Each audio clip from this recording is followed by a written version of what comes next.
Hello and welcome back to Mr. English Lab.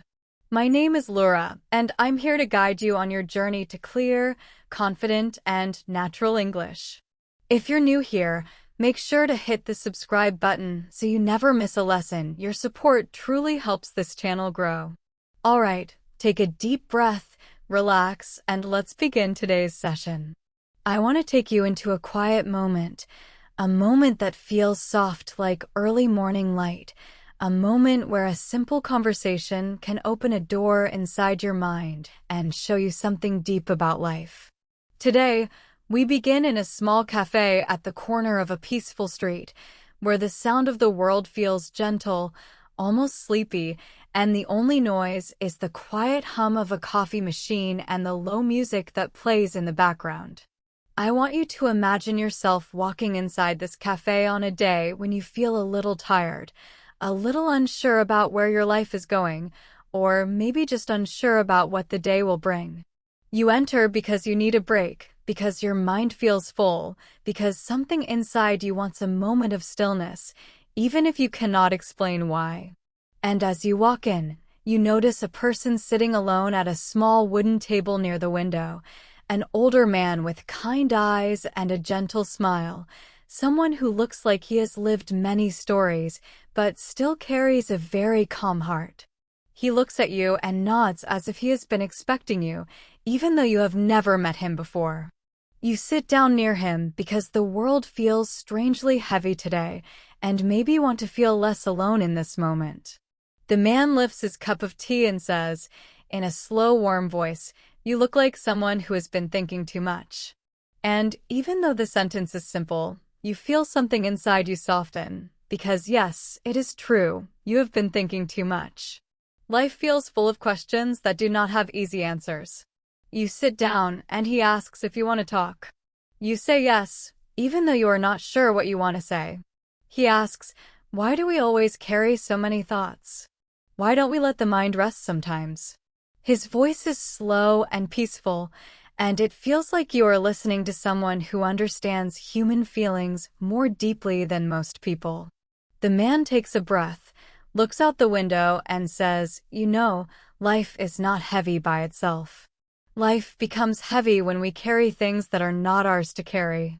You do not fully understand his words yet, but you feel something inside you shift a little. You tell him that you worry about many things: your future, your goals, your mistakes, your decisions. You tell him you feel like you must always be working, always improving, always doing more. When you finish speaking, the cafe becomes quiet again. The man places his cup down slowly and says, "Let me tell you a small story." He pauses and smiles gently. One day, a young man was walking through a forest. He carried a backpack full of stones. Every time he worried about something, he picked up a new stone and put it inside his backpack. He worried about money, so he picked up a stone. He worried about his job, so he picked up another stone. He worried about what people thought about him, so he added more stones. Soon, the backpack became so heavy that he could not walk anymore. He sat down, tired, angry, confused, and said, "Why is life so difficult?" But here is the truth: life was not difficult. Carrying all those unnecessary stones made it difficult. The older man looks at you with soft eyes and asks, "Are you carrying too many stones?" His question stays in the air like a small light that suddenly makes the room brighter. You do not answer immediately because the question touches something deep inside you. Maybe you have been carrying expectations that are not yours. Maybe you have been carrying old mistakes that should have been forgiven long ago. Maybe you have been carrying the weight of trying to be perfect all the time. The man continues softly, "We all do it. We all pick up stones without thinking. But the good news is this: we can also put them down." His voice is calm, simple, almost musical. You ask him, "How do we put them down?" He smiles again, and this smile feels warm like sunlight after a long night. We put them down by being honest with ourselves. Ask yourself, is this worry helping me? Is it teaching me something? Or is it only hurting me? If it is not helping, then it's time to let it go. You sit there quietly, feeling the soft warmth of the cafe, the smell of coffee, the gentle music, and the depth of his words.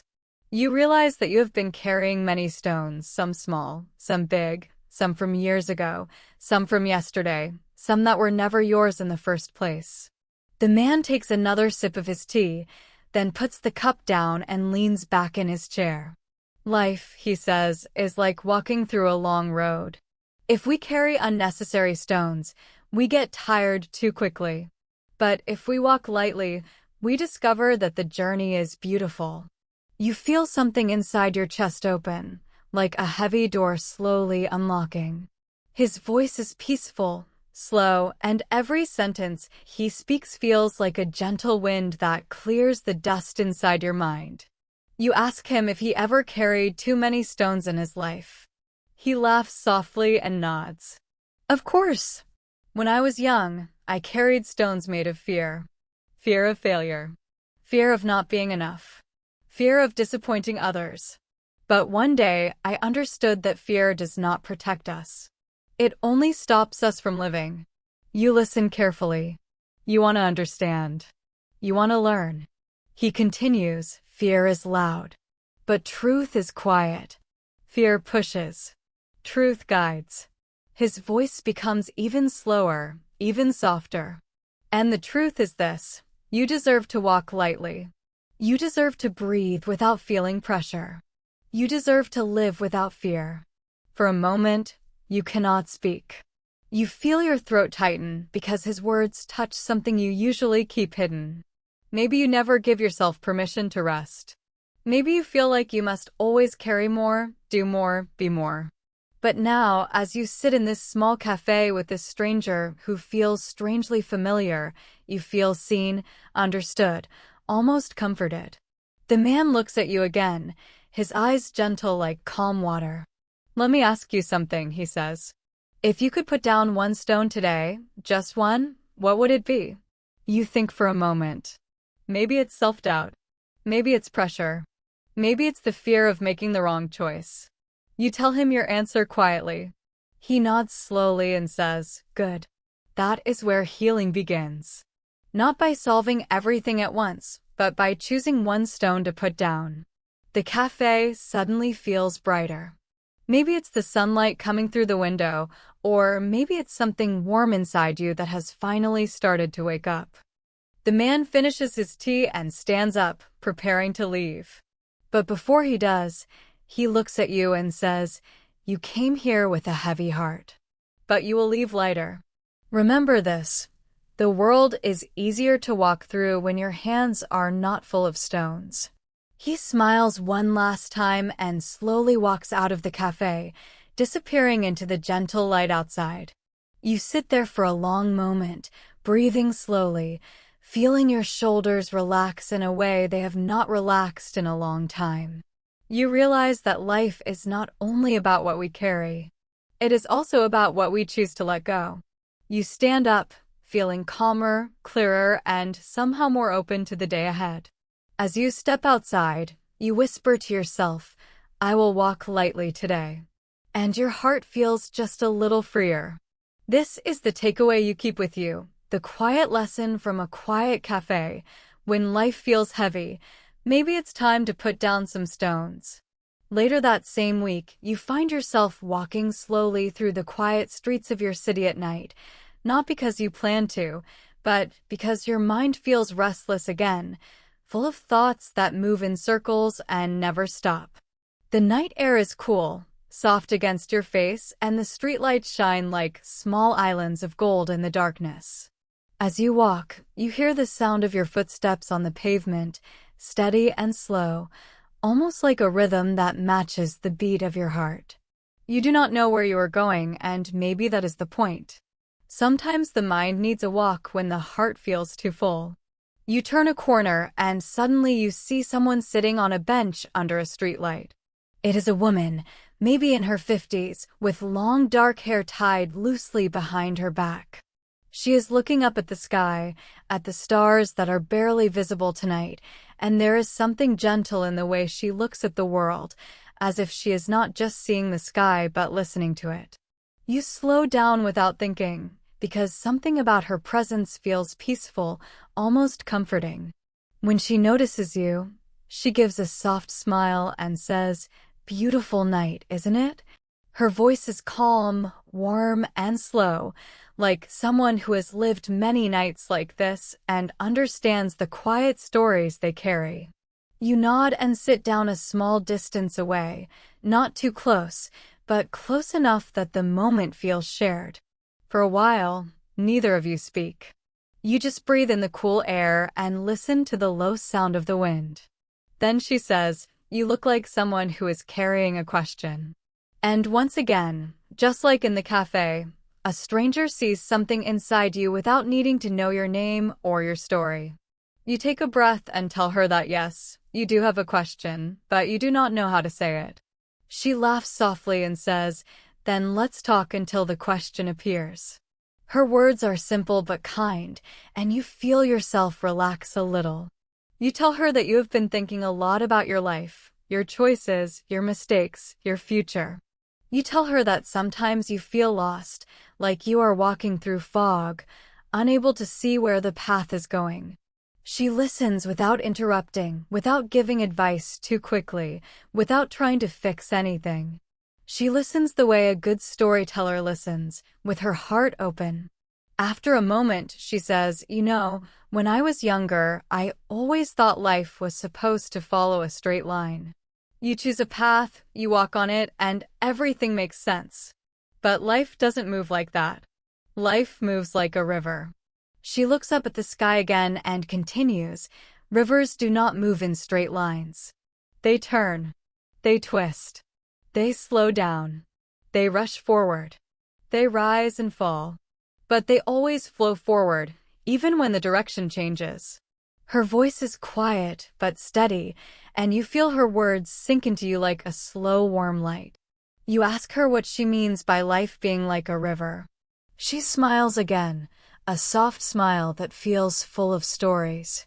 "It means you don't have to see the whole path to continue. It means change is normal. It means flowing is better than forcing." She pauses, then adds, "And it means you can trust yourself even when you don't know everything yet." You feel something shift inside your chest. Maybe you have been trying to control too much. Maybe you have been trying to force your life into a shape it was never meant to take. The woman looks at you and says, "Tell me, why are you afraid of being lost?" You do not answer right away. The question is too honest, too direct. After a moment, you say, "Because being lost feels like failure." She shakes her head gently. "No. Being lost is part of being human. Everyone gets lost sometimes. The brave ones are the people who keep walking until they are found again." Her words feel soft, but powerful, like they are touching something deep inside you. She takes a slow breath and says, "Let me tell you a story." You notice how calm her voice becomes, almost like she is opening a door into the past. "Many years ago," she begins, "I took a long trip alone. I wanted to see new places, learn new things, understand myself better. But one night, in a small village far away from home, I got lost. Completely lost. I had no map, no phone signal, no one to ask for help. The sky was dark and the streets were empty." She pauses, remembering. "For a moment, I panicked. I thought I had made a terrible mistake. I thought I would never find my way back. But then, something strange happened. A calm feeling came over me. I looked around, took a deep breath, and said to myself, 'You are not lost. You are simply somewhere new.'" She smiles softly as she continues, "And that changed everything. I stopped fighting the moment. I stopped worrying. I just walked, slowly, carefully, with trust. And after a while, I found my way again." She turns to you. "Do you understand? You are not truly lost. You are just somewhere new. And somewhere new can be beautiful." You feel a warm heaviness behind your eyes, the kind that comes when someone speaks a truth you needed to hear but didn't know how to ask for. You tell her that you often feel like you must have everything figured out. She shakes her head slowly. Nobody has everything figured out. Not even the people who look confident. Everybody is carrying their own questions. Everybody is learning. Her voice becomes gentle, almost like a whisper.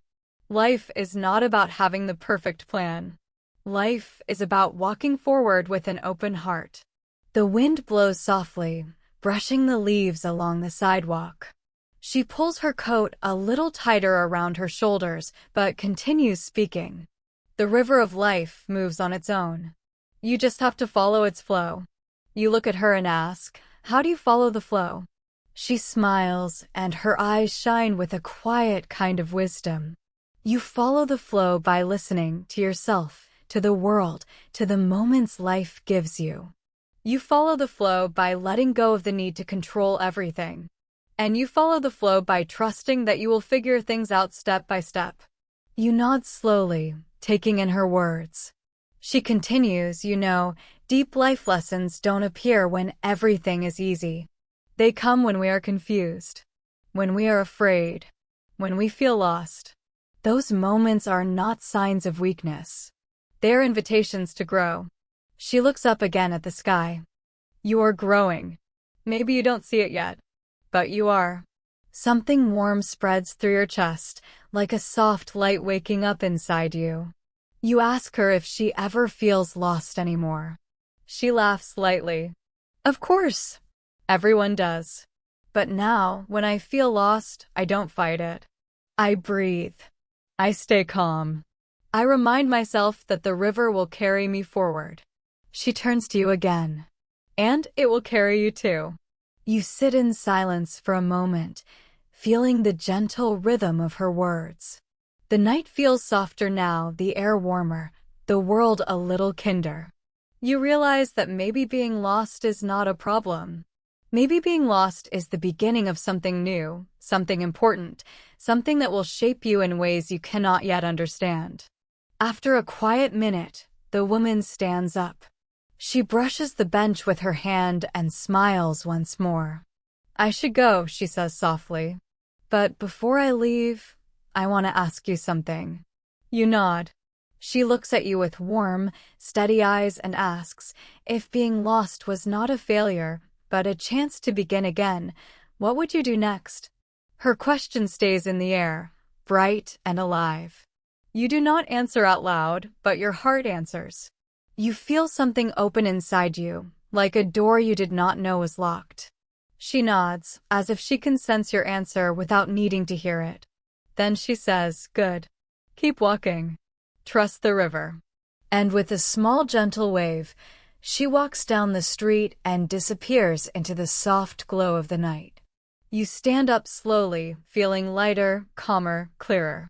The world feels different now, not because it has changed, but because you have. You look at the quiet street, at the sky, at the soft light around you, and whisper to yourself, I will trust the flow. And as you continue your walk, you feel a peaceful truth inside you. You are not lost. You are simply somewhere new. And somewhere new is the beginning of growth. And that is your takeaway from this night. When you feel lost, remember that you are on a new part of the river, and every river knows exactly where it is going. The next story begins on an early morning when the sky is still half asleep, painted with soft blue and pale gold, the kind of morning when the world feels slow and gentle, and people move quietly as if they do not want to wake the day too quickly. You are standing at a small bus stop, holding a warm cup of tea in your hands, feeling the steam rise against your face. You are tired today, not physically, but in a deeper way, the kind of tiredness that comes when the mind has been running for too many days without rest. You look at the road and see the bus approaching slowly, its headlights glowing through the morning air. When the bus stops and the doors open, you step inside and sit near the front, because you do not want to think too much, and you like watching the world pass by through the large front window. The bus is almost empty, just a few quiet passengers and the bus driver, a man in his late 40s, with soft lines around his eyes and a voice that sounds warm even before he speaks. After a few minutes, he glances at you through the mirror and says in a friendly tone, "You look like someone who didn't sleep well." You smile a little, surprised but not uncomfortable. There is something kind in his voice, something gentle and father-like. You tell him that yes, you have been thinking a lot lately. He nods slowly, as if he understands without needing any more information.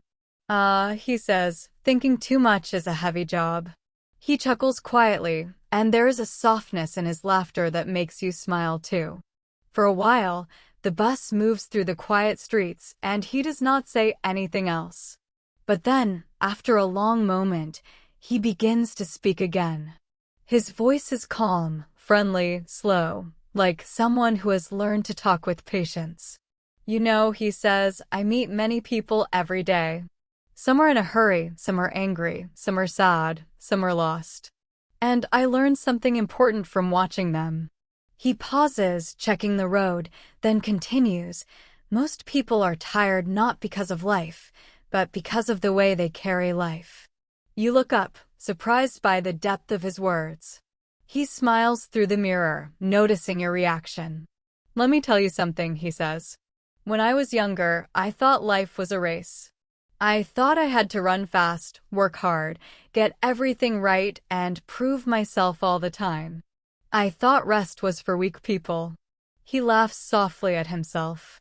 "But life is not a race. Life is a long road. And if you run too fast, you get tired before you reach anything important." His words echo inside you because you know exactly what he means. You ask him how he learned that lesson. He takes a slow breath, as if remembering something old. "It happened one winter morning," he says. "I was driving the bus, just like I do now, and I was stressed. I had bills to pay, a family to take care of, and my mind was full of worries. I felt like I had no time to breathe. Then, at one stop, a woman entered the bus. She was old, around 75 maybe, but her smile was bright like sunshine. And when she sat down, she said to me, 'Drive slowly today. Your heart looks tired.'" He smiles as he tells the story, but there is emotion behind his eyes. "I didn't know what to say. I didn't even know she could see my tired heart. But she could. And that moment changed something inside me." The bus turns a corner and soft morning light falls across the driver's face. He continues speaking, his voice deeper now, filled with memory. "After that day, I began to slow down, not the bus, but my mind. I started to breathe more.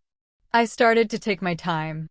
I started to understand that the road of life does not get shorter just because we run faster." You let his words sink in. They feel warm, real, honest. You ask him what he means by slowing down the mind. He chuckles softly.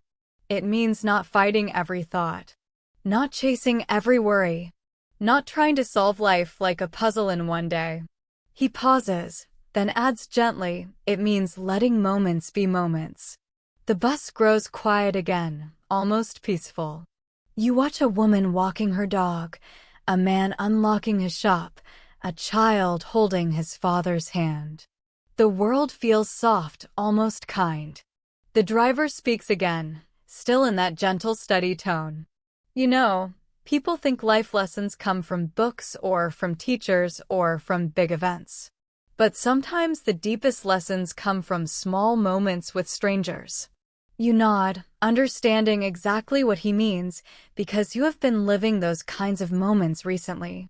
He glances at you through the mirror again and says, "I'll tell you one more thing I learned.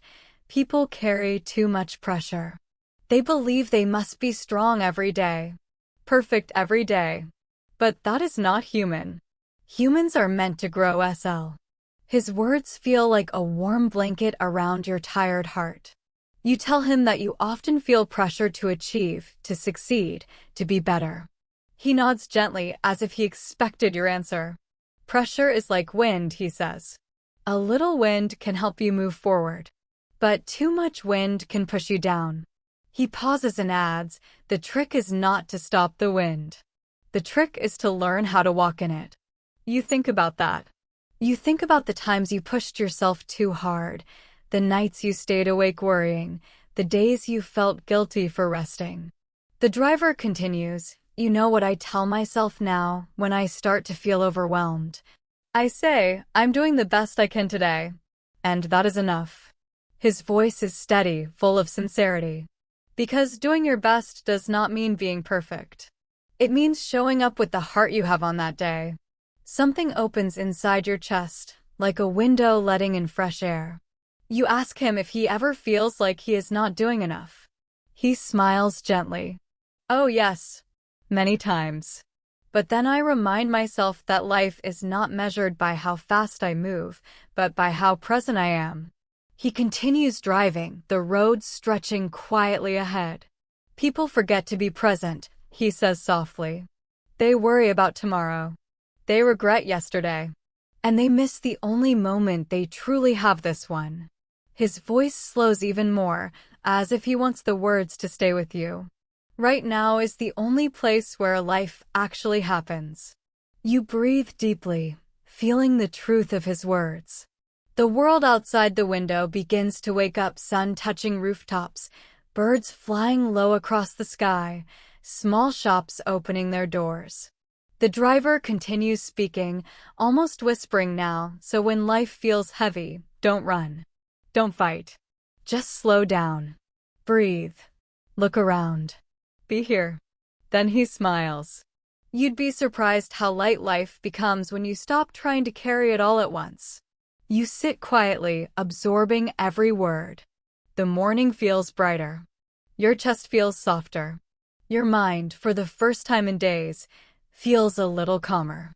After a moment, the driver turns his head slightly and says, "Can I ask you something?" You nod. What part of your life feels too fast right now? You think about it. Maybe it's your goals. Maybe it's your expectations. Maybe it's the fear of not being where you think you should be. You answer him honestly. He nods with understanding. Then that is the part you need to slow down, he says. Not stop. Just slow down. Make space. Give yourself time. His voice becomes warm again, like the first sunlight touching the world. Healing takes time. Growth takes time. Learning takes time. And that is okay. The bus makes one more turn, and you realize your stop is coming soon. The road stretches ahead like a calm, solid line, and the world feels different, not because anything outside changed, but because something inside you did. When the bus comes to your stop, you stand up slowly. Before you leave, the driver looks at you with a soft, father-like smile and says, "Listen, you are doing better than you think. Life is not judging you. So don't judge yourself so hard." You feel your eyes warm with emotion. You thank him quietly, but with all your heart. He nods and says, "Take life one moment at a time. That is enough." You step off the bus and breathe in the morning air, feeling lighter than before. The road feels wide and open. The sky feels new. And inside you, there is a calm truth you didn't have before. You don't have to rush. You don't have to carry everything at once. You can slow down, breathe, and walk gently. That is your takeaway from the tired bus driver. Life becomes softer when you do. One afternoon, a few days after your conversation with the bus driver, you decide to take a quiet walk through the city park, not for exercise and not for any purpose, but simply because your heart needs a place where it can breathe without pressure. The sky is soft and warm, the kind of sky that feels like a gentle hand on your shoulder, telling you that everything will be okay. Children are playing in the distance, their laughter floating through the air like tiny bells, and the sound makes the world feel lighter. You follow a narrow path that curves around a small lake where ducks swim slowly in a comfortable rhythm, and the wind moves across the water like a whisper. As you walk, you notice a man sitting on a wooden bench under a large tree, painting something on a small canvas resting on his lap. He looks calm, focused, and completely lost in the moment. Something about his stillness pulls you towards him. There is no rush in his movements, no pressure, no fear, just a gentle energy that feels warm and safe. You slow down, and he glances at you with a soft smile, the kind of smile that welcomes but does not demand. You greet him quietly, and he nods as if he was expecting company. After a moment, he gestures toward the empty space on the bench. "Would you like to sit?" he asks in a slow, peaceful voice. You sit down gently, leaving a respectful distance, and he continues painting, his brush moving with ease, like it is listening to something invisible. You watch him work in silence for a moment, feeling a strange comfort. Then he speaks again in that calm, warm tone. "People rarely sit down these days," he says. "Everyone is running somewhere." You nod, because it's true. You tell him that you have been trying to slow down lately, trying to understand yourself more, trying to carry less weight. He turns his head slightly and studies your face, not in a dramatic or uncomfortable way, but in a soft, thoughtful way, like an artist studying the colors of the sky. "You look like someone who is learning to breathe again," he says with a gentle smile. His words feel surprisingly accurate. You watch him paint and finally ask, "What are you painting?" He doesn't answer immediately. Instead, he looks at the canvas with the eyes of someone who sees more than just shapes and colors. Then he says, "I'm painting how I feel today." You smile because you don't fully understand, but you want to. He continues, "I used to paint what I thought people wanted to see. Beautiful things. Perfect things. Safe things. But those paintings had no soul. They looked fine, but they didn't say anything." He pauses and touches the canvas gently with his brush. "Now I paint what my heart whispers. Even if it's not perfect. Even if it confuses people. Even if it scares me." His voice is soft, but strong at the same time, like someone who has fought a long, quiet battle with himself and finally learned how to be honest. You ask him what changed. He takes a slow breath and places the brush across his knee. "I met a teacher," he says. "Not a teacher in a school. A teacher in life. She was an old artist who lived in a small town by the sea. She told me something I never forgot." He looks at the trees moving gently in the breeze and repeats the words slowly, almost like a poem. "If you paint with fear, the canvas will shake. If you paint with honesty, the canvas will breathe." You feel those words land inside you like a soft stone dropping into deep water. He continues, "I realized I had been living my life the same way, shaking because of fear, hiding my real self. I met a teacher," he says. "Not a teacher in a school. A teacher in life. She was an old artist who lived in a small town by the sea. She told me something I never forgot." He looks at the trees moving gently in the breeze and repeats the words slowly, almost like a poem. "If you paint with fear, the canvas will shake. If you paint with honesty, the canvas will breathe." You feel those words land inside you like a soft stone dropping into deep water.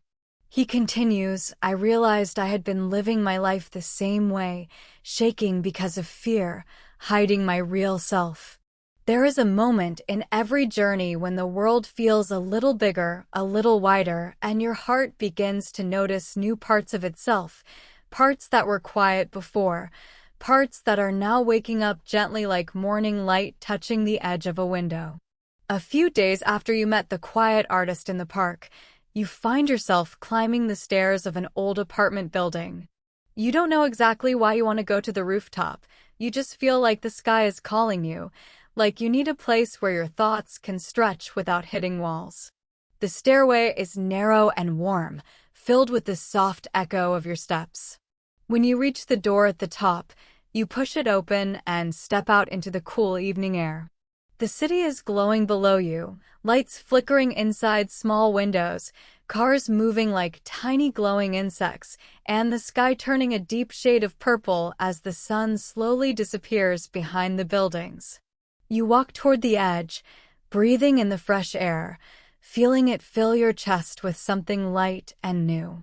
But then you hear a soft sound, someone humming a gentle melody. You turn and notice a young woman sitting cross-legged near the opposite side of the rooftop, her notebook open on her lap. She is maybe in her early 20s, with bright eyes full of hope and soft curls falling around her face. She is writing something, then crossing it out, then writing again, her movements full of nervous energy and excitement at the same time. When she sees you, she gives a shy smile and says, "Sorry, I hope I'm not disturbing you. I come up here to think." Her voice is young, warm, and slightly shaky, like someone who feels deeply but hasn't yet learned how to hide it. You smile back and say you also came up to think. She nods and closes her notebook gently. After a moment of silence, she says, "It's funny. People always say you need to go far away to find clarity. But sometimes you only need to go a little higher." You sit a short distance away, feeling the evening breeze brush against your skin, and you ask her what she is writing.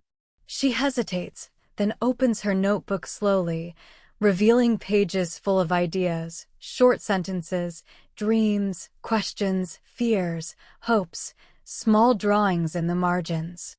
"I write stories," she says softly. "Or maybe I try to." She laughs at herself in a light, embarrassed way. "I want to be a writer." But wanting something and believing in it are two very different things. You look at her carefully, sensing the quiet storm inside her. She sighs and looks out at the city. "I have so many dreams," she says, "but sometimes they scare me." You nod gently because you understand. Dreams are beautiful, but they can also feel heavy, like they are made of light and fear at the same time. She continues, "Every time I write, I feel alive.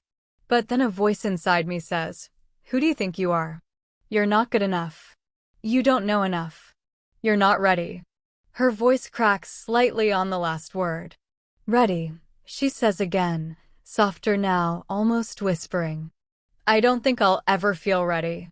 You feel her words settle inside you because they echo something you've felt many times.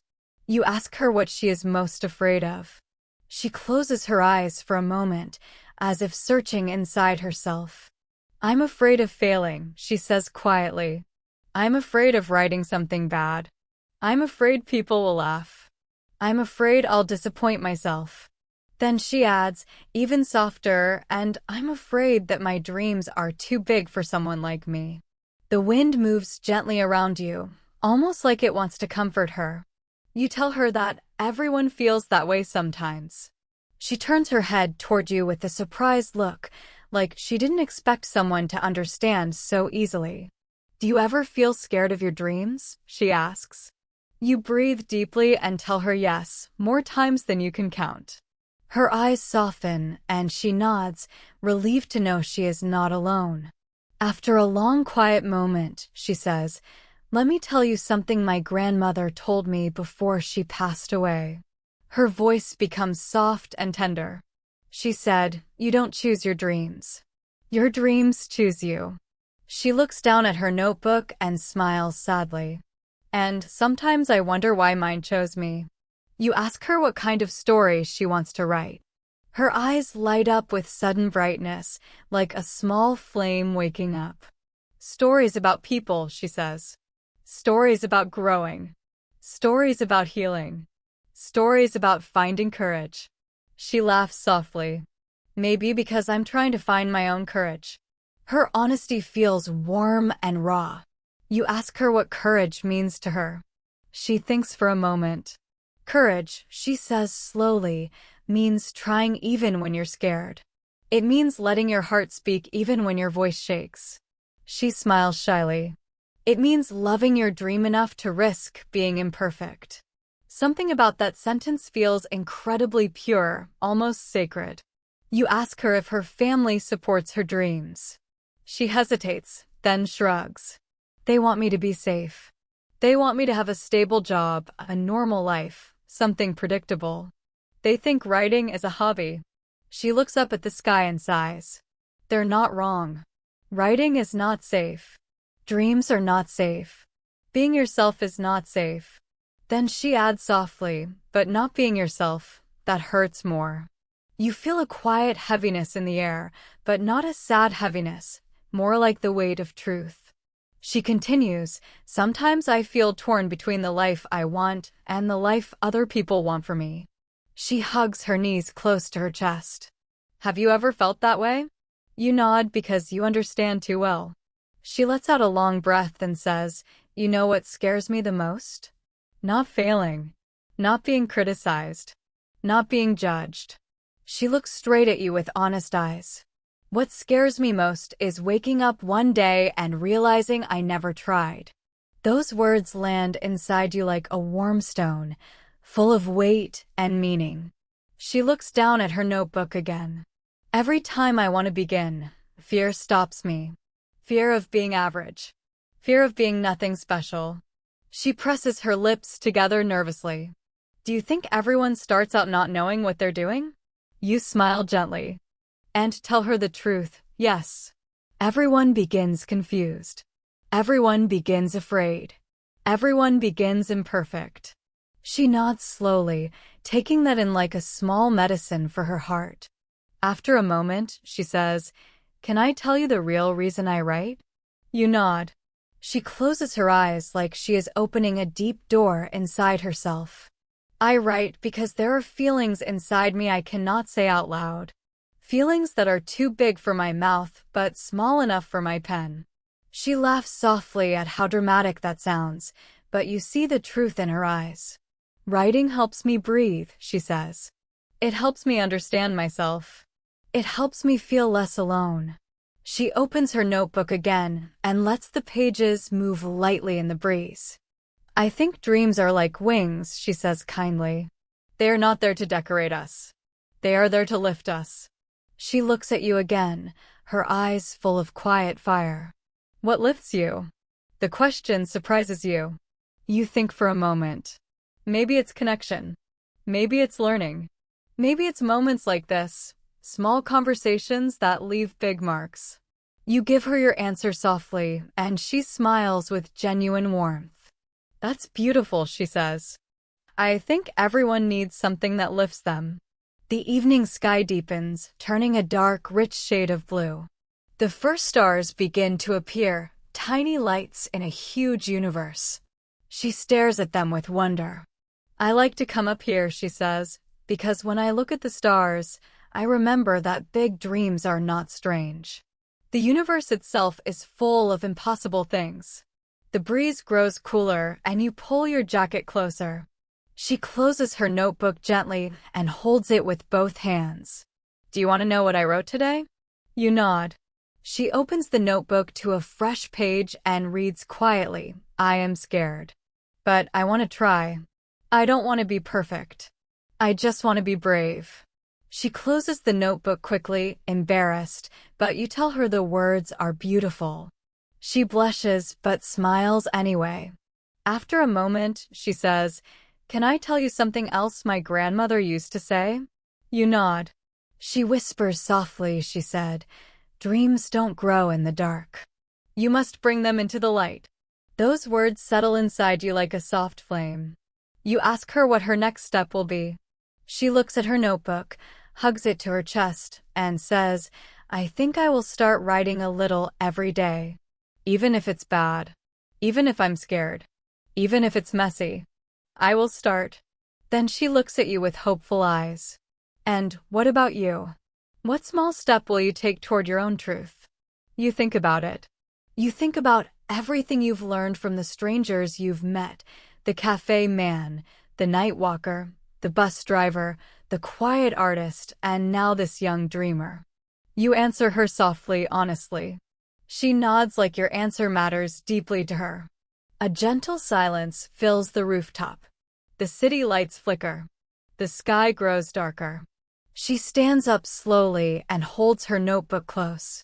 Thank you for talking with me, she says warmly. It feels good to speak honestly. It feels good to be seen. You smile and tell her you feel the same. She steps toward the rooftop door but turns back one last time. With a soft, brave smile, she says, if you have a dream, Don't let fear write your story. Those words stay in the air long after she walks downstairs, her footsteps disappearing softly into the building. You stay on the rooftop a little longer, looking at the stars, feeling something inside you rise gently, like wings opening for the first time. And in that quiet, beautiful moment, you whisper to yourself, I want to be brave too. That is your takeaway from the young dreamer.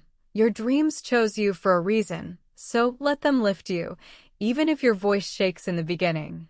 A few days after meeting the young dreamer on the rooftop, you find yourself walking toward an old public library, the kind of place where the world feels quiet and stories seem to float in the air like soft dust in warm sunlight. You don't plan to read anything specific. You just feel the need to be somewhere peaceful, somewhere where your mind can rest and your heart can breathe. The library door is heavy, and when you push it open, the smell of old books and wooden shelves surrounds you like a warm blanket. Inside, everything feels soft sounds, soft light, soft moments. You walk slowly through the long rows of shelves, touching the edges of books without taking them out, just letting your fingers feel the stories that wait inside them. Eventually, you enter a small reading room with tall windows that let sunlight fall on the tables like golden silk. Only one person is inside, a tall older man with white hair pulled back into a simple ponytail, thin glasses resting low on his nose, and a calm, wise expression on his face. He is reading slowly, not rushing, not scanning, not skipping. He reads each sentence as if it matters, as if he is listening to the heart of the book. You sit quietly at a nearby table and try to focus on your thoughts, but you keep glancing at him, because there is something peaceful in the way he sits, something steady, something warm. After a minute, he looks up from his book, smiles kindly, and says, "You have questions in your eyes." His voice is deep but gentle, like soft waves touching the shore. You smile shyly, surprised but not uncomfortable. He closes his book quietly and asks, "What are you searching for today?" You think for a moment, then say honestly, "Clarity. Maybe guidance." He nods slowly, as if he understands that simple but heavy desire. Clarity, he repeats softly, is something many people search for, but few people understand. He gestures toward the empty chair across from him. "Sit. Let us talk." You move to his table, feeling strangely safe with this stranger. He studies you for a moment, not in a sharp or judging way, but in a gentle way, as if he is trying to understand the story behind your eyes. "Tell me," he says warmly, "what kind of confusion is sitting inside your heart?" You breathe slowly and explain that you have been meeting people, hearing stories, learning lessons about letting go, about trusting the flow, about slowing down, about honesty, about courage, but even with all that, you still feel unsure about how to move forward. You say, "I understand the lessons, but I don't know how to use them." The older man smiles softly, a smile full of kindness. He says, "That is a very human problem. We learn things with the mind, but we forget to teach them to the heart." You look at him, confused but curious. He explains, knowledge lives in the head. Wisdom lives in the body.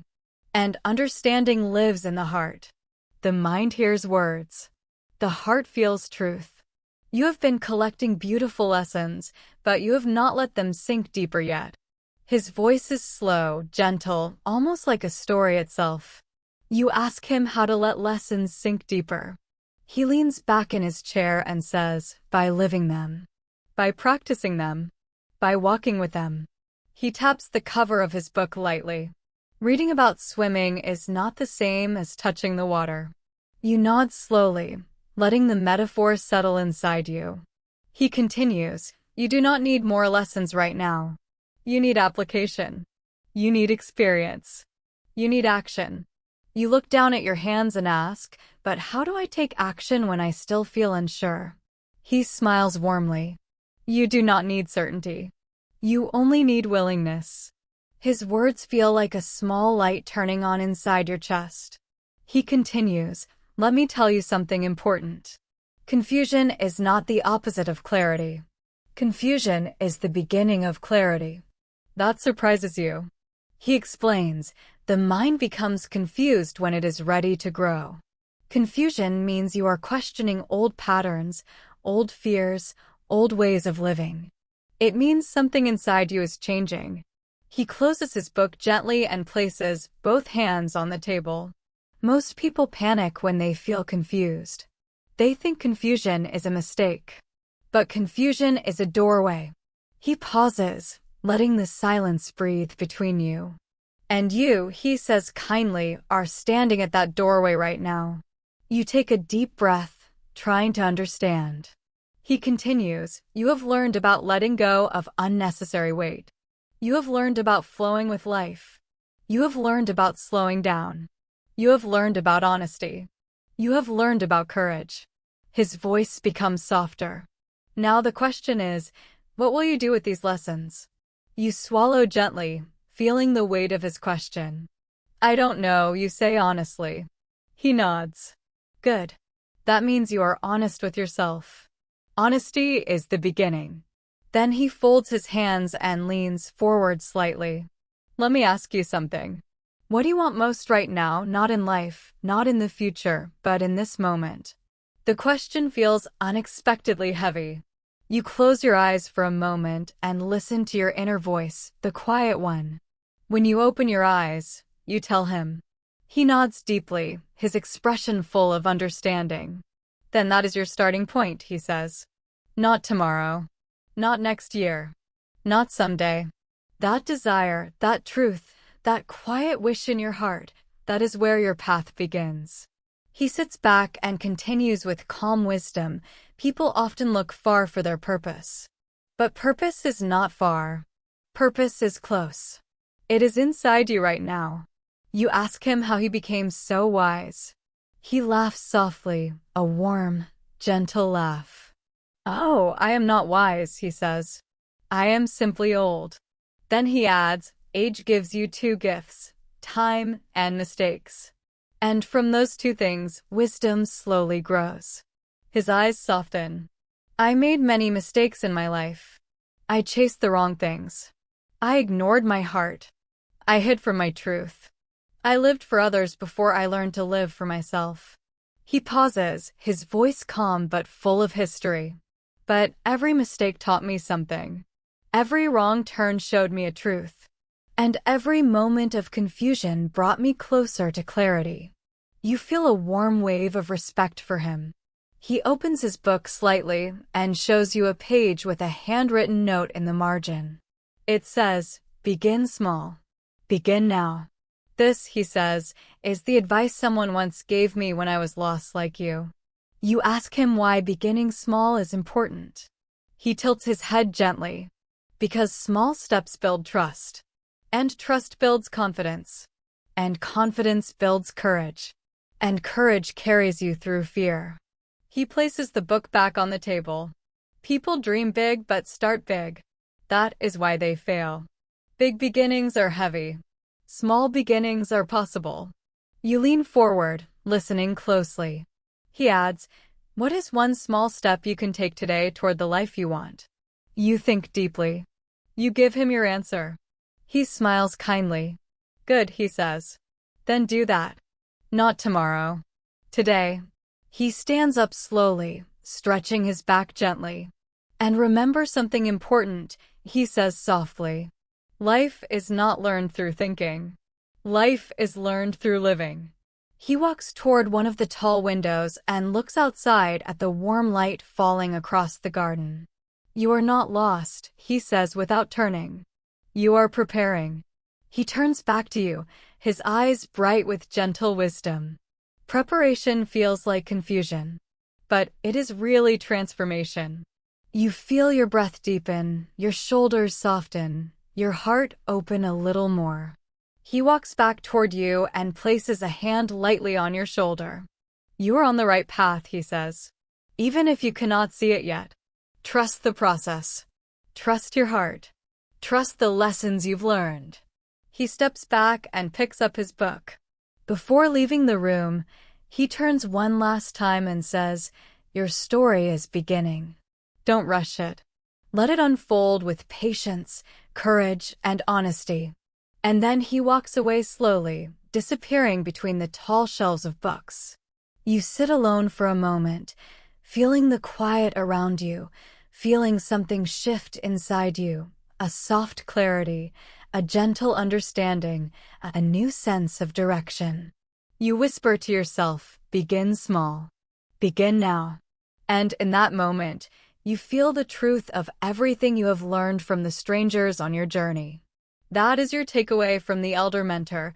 Clarity grows not from thinking, but from living with honesty, courage, and small steps. Thank you so much for joining today's lesson here at Mr. English Lab. If you found this video helpful, don't forget to like the video, subscribe to the channel, and leave a comment below telling me what you want to learn next. Your support helps the channel grow and helps me create more lessons for you. Take care, keep practicing, and I'll see you in the next class.